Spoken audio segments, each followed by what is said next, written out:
Take a look at this gorgeous necklace. Doesn't it look just like lace? But Dale, Nicholson, this is made from metal. It is. It's actually lace that has been cast into metal. So it's beautiful. It's beautiful. And it's so natural looking, and it's light too. Yeah, really and it gives you that metallic shine and stability. Absolutely. So take these earrings, for example. You've wire wrapped onto them. I have. I mean, you could do your standard drops and dangles on it, but I thought let's take it out a little bit and let's do a little more.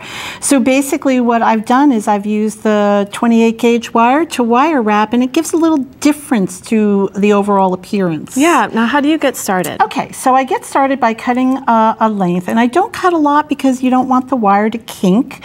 And basically I've cut about, 12 inches, and I'm just going to thread it through in the middle section, and I'm going to pull it down and then fasten it back in. And, this does look tedious, but really it's not. It's just following the wire. And so now I've got it locked on there, and I'm going to do just what we normally do with wire wrapping. You're going to pick up a bead, thread it through. And you're using 4mm crystal bicones. I'm using a 4mm crystal. This is the new color Fern, and I just love the way Fern just really pops against gold. So I'm threading it through there, and then I'm threading it through the next area, and I'm just pulling tight on it. I don't want to pull too tight because I could snap the wire. Now, I like to work in a continuous pattern, so I've come up to the next rung there, so to speak, and now I'm just going to cross over and thread on a 6mm because I'm going to thread across that.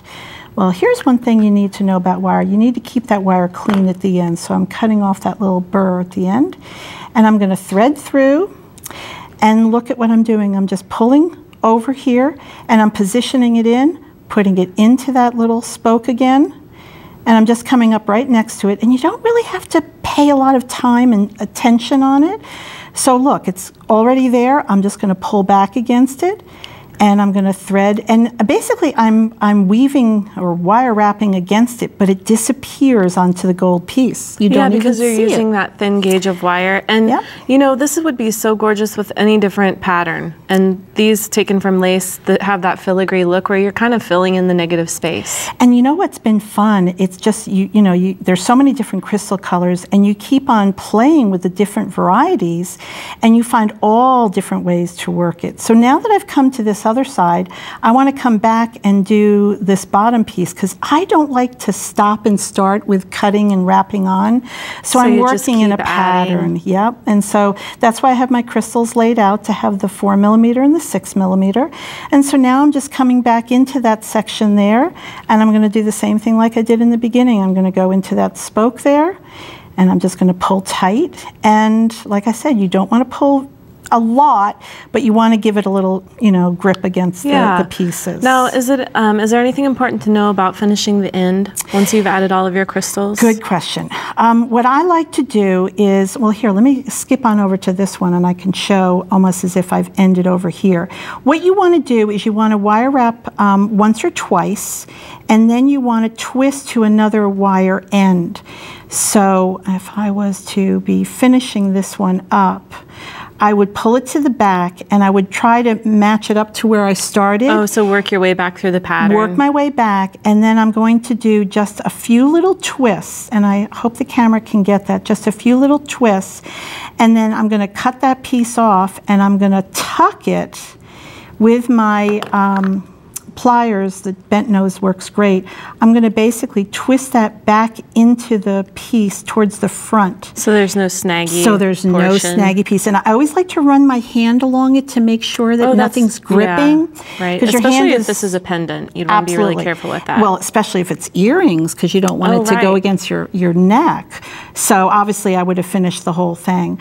And then to completely finish this off, what I'm doing is I make a little head pin, and I stacked on the 6 and the 4. And, I'm just going to go ahead and do my standard, wire wrap or loop. I don't have my round nose, but I do have one already there. So basically, I'm going to just fasten that off, and I can put it right onto the piece, or if I wanted a little more dangle, I could physically put it onto a jump ring, and then it would have a little more movement. And then on the same side, I do at the top, I do another one to hook it into my your ear wire. Yeah. Oh, well, let's take a look at the finished ones here. You can see you even embellished your ear wire. Oh, no, this is the link in between. That's the link in between, right. Great. I could have done my ear wire, you certainly could. Sure. What's different about these earrings in the middle here? Okay, this one to me felt like it didn't want to be covered all around, so basically I did the same wire wrapping technique, except when I came up through the center of that, that metal lace piece, I put a seed bead on the top, and that kind of made a resistance, and it stood the bead up. That looks great. It looks even more like stitching, I think, on that one, kind of bringing in that fabric. You kind of are feeling. Stitching with wire when you do this, too. Oh, yeah, definitely. Nice. Let's take a quick look at this one, because that is just one of my favorites. I love that it's very subtle, but glamorous. Same principle as what we were doing before, just going around and finishing it off. Thank you so much, Dale. You're very welcome. We'll be right back.